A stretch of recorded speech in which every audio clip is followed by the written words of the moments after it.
नमस्कार, दिन भर की बड़ी खबरों में आपका स्वागत है। मैं हूं आपके साथ सुनीता तिवारी। आज के इस बुलेटिन में हम बात करेंगे बिहार में मां के लिए आपत्तिजनक शब्दों के इस्तेमाल पर। पीएम मोदी का पहला बयान, बोले मेरी मां को गालियां दी गई, कभी कल्पना भी नहीं की थी कि समृद्ध परंपरा वाले बिहार में ऐसी स्थिति पैदा होगी जहां मां के सम्मान को ठेस पहुंचाई जाएगी। फिर बात करेंगे कांग्रेस के वरिष्ठ नेता दिग्विजय सिंह ने बिहार चुनाव को लेकर कह दी बड़ी बात, बोले मुख्यमंत्री उस पार्टी का बनेगा जिसको बहुमत आएगा। दिग्विजय सिंह के इस बयान पर भड़की आरजेडी। और बुलेटिन के आखिर में बात होगी वोटर अधिकार यात्रा खत्म होते ही कांग्रेस पर बरसे बीजेपी के वरिष्ठ नेता रविशंकर प्रसाद। कहा मतदाताओं को अपमानित कर रहे हैं राहुल गांधी। लेकिन दिन भर की बड़ी खबरों से पहले एक नजर आज की सुर्खियों पर। मां का राजनीति से कोई लेना देना नहीं। बिहार में कांग्रेस रैली में मां के लिए अपशब्दों पर भावुक हुए पीएम मोदी। मां के लिए हुए गलत शब्दों के इस्तेमाल पर जब बोले पीएम मोदी, बिहार में रोने लगे बीजेपी नेता दिलीप जायसवाल।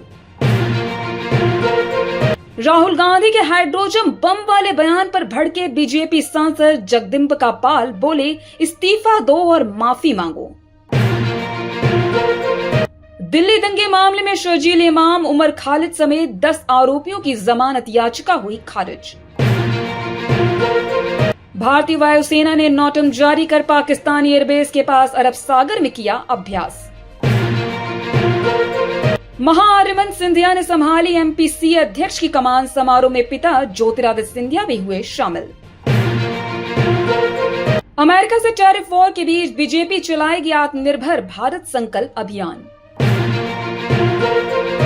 उत्तराखंड में वीरों का सम्मान, सीएम पुष्कर सिंह धामी ने निभाया वादा। अग्निवीर आरक्षण नियमावली जारी। केसीआर की बेटी के कविता के खिलाफ बीआरएस ने लिया बड़ा एक्शन। पार्टी विरोधी बयानों की वजह से हुई सस्पेंड। अमेरिका की पूर्व एनएसए जैक सुल्लिवन ने ही खोल दी ट्रंप की पोल। कहा परिवार के फायदे के लिए बिगाड़े भारत से रिश्ते। ये तो थी सुर्खियां। विस्तार से बात करते हैं दिन भर की बड़ी खबरों की। प्रधानमंत्री नरेंद्र मोदी ने मंगलवार 2 सितंबर यानी आज बिहार के दरभंगा में कांग्रेस आरजेडी की वोटर अधिकार रैली के दौरान उनकी मां को गाली देने वाले मामले में कड़ी प्रतिक्रिया दी है। पीएम मोदी ने कहा कि उन्होंने कभी कल्पना भी नहीं की थी कि समृद्ध परंपरा वाले बिहार में ऐसी स्थिति पैदा होगी जहां मां के सम्मान को ठेस पहुंचाई जाएगी। पीएम मोदी ने कहा मां ही तो हमारी दुनिया होती है, मां ही हमारा संसार होती है। कुछ दिन पहले बिहार में जो हुआ उसकी ना तो मैंने कल्पना की थी, ना किसी बिहार के भाई बहन ने की होगी, ना ही हिंदुस्तान के किसी नागरिक ने ऐसा सोचा होगा। आइए जानते इस रिपोर्ट में और क्या कहा प्रधानमंत्री मोदी ने बिहार में कांग्रेस आरजेडी द्वारा मां के अपमान को लेकर। प्रधानमंत्री मोदी ने आगे कहा कि बिहार में आरजेडी कांग्रेस के मंच से उनकी मां को गालियां दी गई, जो केवल उनकी मां का अपमान नहीं बल्कि पूरे देश की माताओं, बहनों और बेटियों का अपमान है। पीएम मोदी ने आगे कहा ये गालियां सिर्फ मेरी मां का अपमान नहीं बल्कि भारत की हर मां, बहन और बेटी का अपमान है। मुझे पता है जो पीड़ा मेरे दिल में है वही दर्द बिहार के लोगों के दिल में भी है। हर मां बेटी के सम्मान को चोट पहुंची है। प्रधानमंत्री ने जनता से भावनात्मक जुड़ाव बनाते हुए कहा कि बिहार की परंपरा में मां का सम्मान सर्वोपरि है और ऐसे अपमानजनक शब्द सुनकर पूरे देश में आक्रोश है। उन्होंने कहा भारतीय संस्कृति में मां को देवता के समान दर्जा दिया गया है और इस तरह के शब्द हमारी सभ्यता और संस्कार पर हमला है। पीएम मोदी ने आगे कहा मुझे पता है आप सभी को, बिहार की हर मां को, बिहार की हर बेटी को और बिहार के हर भाई को कितना बुरा लगा है। मैं जानता हूं कि जितनी तकलीफ मुझे हुई उतनी ही तकलीफ आपको भी हुई है। जब इतनी सारी माताएं और बहनें मेरे साथ हैं तो आज मैं यह दुख आप सबके साथ साझा कर रहा हूं ताकि इसे मैं सहन कर सकूं। पीएम मोदी ने कहा अब मेरी मां इस दुनिया में नहीं है। मेरी मां का राजनीति से कोई लेना देना नहीं था, फिर भी उन्हें इस तरह से अपमानित किया गया। हर मां का अपने लगन और तपस्या से परिवार को पालती है। मां का स्थान देवी देवताओं से ऊपर है। प्रधानमंत्री ने भावनात्मक रूप से जनता से जुड़ते हुए कहा कि बिहार की मां और बेटी इस घटना से आहत हुई हैं। उन्होंने बताया उन्होंने पिछले 50 से 55 साल से देश की सेवा की और हमेशा महिलाओं के सम्मान को सर्वोपरि रखा है। पीएम मोदी ने बिहार की महिलाओं के लिए भी योजनाओं का उल्लेख किया। उन्होंने कहा कि सरकार ने करोड़ों शौचालय बनवाए और महिलाओं को आत्मनिर्भर बनाने के लिए योजनाएं चलाई हैं। जीविका योजना के तहत बिहार की माताओं और बहनों को आर्थिक सहायता भी दी जाएगी।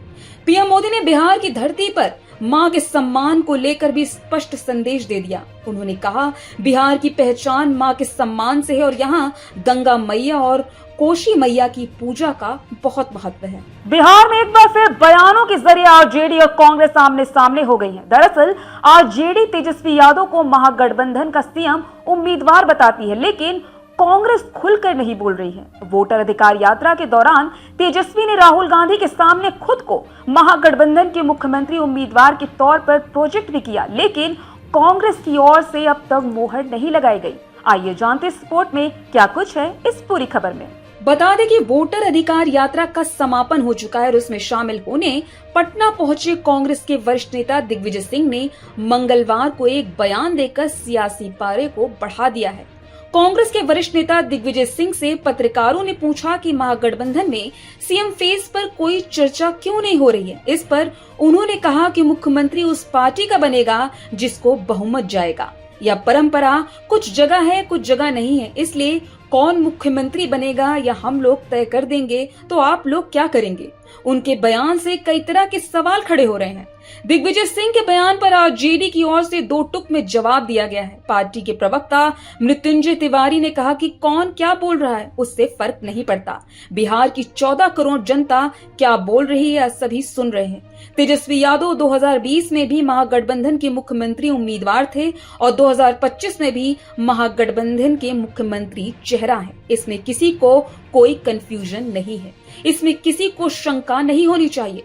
मृत्युंजय तिवारी ने कहा कि इंडिया गठबंधन के सभी दल जानते हैं कि बिहार में आरजेडी की जमीन मजबूत है, सबसे बड़ी पार्टी है। इस तरह का सवाल करना ही बेईमानी है। जिस तरह सूरज का पूरब से उगना सच है, उसी तरह तेजस्वी का मुख्यमंत्री बनना भी तय है। बता दें कि वोटर अधिकार यात्रा के दौरान महागठबंधन ने अपनी एकता दिखाई, शक्ति प्रदर्शन किया, लेकिन सीएम फेस को लेकर गठबंधन में अभी भी तस्वीर साफ नहीं हो पाई है। नेता प्रतिपक्ष राहुल गांधी के हाइड्रोजन बम वाले बयान पर भाजपा नेता रविशंकर प्रसाद ने एक प्रेस कॉन्फ्रेंस की। इस दौरान उन्होंने कहा, राहुल गांधी को जब भी सुनता हूं तो उनकी बात को समझने के लिए मुझे कई प्रकार के एंटीना को खोलना पड़ता है। आज उन्होंने कहा उन्होंने एटम बम फोड़ा है, अब हाइड्रोजन बम फोड़ेंगे। उनका कर्नाटक का एटम बम फुस हो गया, वह तो दिवाली का छोटा पटाखा भी नहीं निकला। एक बार उन्होंने कहा था कि 5 से 6 साल में व्यक्ति युवा हो जाता है। दूसरी बात उन्होंने कही, तपस्या करने से गर्मी होती है, इसलिए एटम बम और हाइड्रोजन बम का चुनाव से क्या संबंध है, इसके लिए मुझे जानकारी प्राप्त करनी पड़ेगी। राहुल गांधी जी इतना अपने आप को हल्का क्यों बना रहे हैं? आप विपक्ष के नेता पद पर हैं, इसकी गरिमा होती है, उसकी गरिमा का सम्मान करें। आइए जानते इस रिपोर्ट में क्या है पूरा मामला। भाजपा नेता रविशंकर प्रसाद ने कहा, याद है ना, आप मोहब्बत की दुकान चला रहे थे जिसमें कितनी नफरत परोसी थी। गाड़ी में जब घूमते थे तो राहुल आगे, तेजस्वी पीछे और अखिलेश भी पीछे थे। मीसा जी राहुल की यात्रा में दिखाई नहीं दी, तो क्या राहुल गांधी ने परिवार में मतभेद बढ़ा दिया है? क्या तेजस्वी 2 नंबर खिलाड़ी हो गए हैं बिहार में? ये देखने वाली बात है। 2024 के लोकसभा चुनाव में विपक्ष ने प्रोपेगेंडा खड़ा किया था कि भाजपा आएगी तो संविधान बदलेगी। इसको 2 जगह यूपी और महाराष्ट्र में भी असर पड़ा, लेकिन हमने चुनाव आयोग पर कुछ नहीं कहा। उस समय चुनाव आयोग तो ठीक था, अब चुनाव आयोग पर सवाल उठा रहे हैं। देश की जनता को पता चल गया कि कांग्रेस और विपक्ष ने उनके साथ छल किया है। इसके बाद हरियाणा, राजस्थान, दिल्ली, हर जगह उन्हें हराने का काम किया गया। अब बिहार भी हराएंगे। उन्होंने कहा, राहुल गांधी ने चुनाव आयोग पर कई सवाल उठाए, लेकिन हलफनामे के मुद्दे पर वो चुप क्यों है? मैं 3 सवाल उठाना चाहता हूं जिनका जवाब राहुल गांधी को देना चाहिए। 21 लाख लोग मर चुके हैं, क्या उन्हें अब भी मतदाता सूची में रहना चाहिए? 7 लाख लोगों का नाम 2 जगह है, क्या उन्हें होना चाहिए? 35 लाख लोग अब अपने पंजीकृत पते पर नहीं रहते, क्या उनके नाम बने रहने चाहिए? चुनाव आयोग ने स्पष्ट रूप से कहा है कि आपत्तियां हलफनामों के माध्यम से दर्ज की जानी चाहिए। राहुल गांधी इससे क्यों भाग रहे हैं? क्योंकि उन्हें पता है कि हलफनामे में झूठ बोलने पर कानूनी कार्रवाई हो सकती है। उन्होंने आगे कहा, यह पहली बार नहीं कि राफेल से लेकर प्रधानमंत्री को चौकीदार चोर कहने तक, यहाँ तक कि हमारी सेना से सबूत मांगने तक बेबुनियाद आरोप लगाना राहुल गांधी की आदत रही है। उन्होंने ऑपरेशन सिंदूर के दौरान हमारे सैनिकों की वीरता को ना तो स्वीकार किया और ना ही उसकी प्रशंसा की। रविशंकर प्रसाद ने कहा, लोकतंत्र सार्वजनिक शालीनता से चलता है। कम से कम एक माँ को तो सम्मान करना ही चाहिए। मेरी टीम ने मुझे बताया कि प्रधानमंत्री को 107 बार गालियां दी गई, लेकिन क्या राहुल गांधी ने कभी इसकी निंदा की है? कम से कम अपनी मां को तो राजनीति से दूर ही रखें। क्या राहुल गांधी ने कभी स्पष्ट किया है कि प्रधानमंत्री की मां को दी गई गालियां किसी कांग्रेसी कार्यकर्ता ने नहीं दी थी? अगर दी भी थी तो क्या वह कार्रवाई करेंगे? यह चुप्पी उनके मन में व्याप्त गहरी नफरत को दर्शाती है, क्योंकि उनका मानना है कि प्रधानमंत्री की कुर्सी उनका जन्मसिद्ध अधिकार है। कांग्रेस के लोगों ने मोदी जी की स्वर्गवासी मां को गाली दी, लेकिन राहुल गांधी एक शब्द नहीं बोले, क्योंकि राहुल गांधी में अहंकार है और नफरत है कि मोदी जी जिस गद्दी पर बैठे हैं उस गद्दी को राहुल गांधी अपनी जागीर समझते हैं।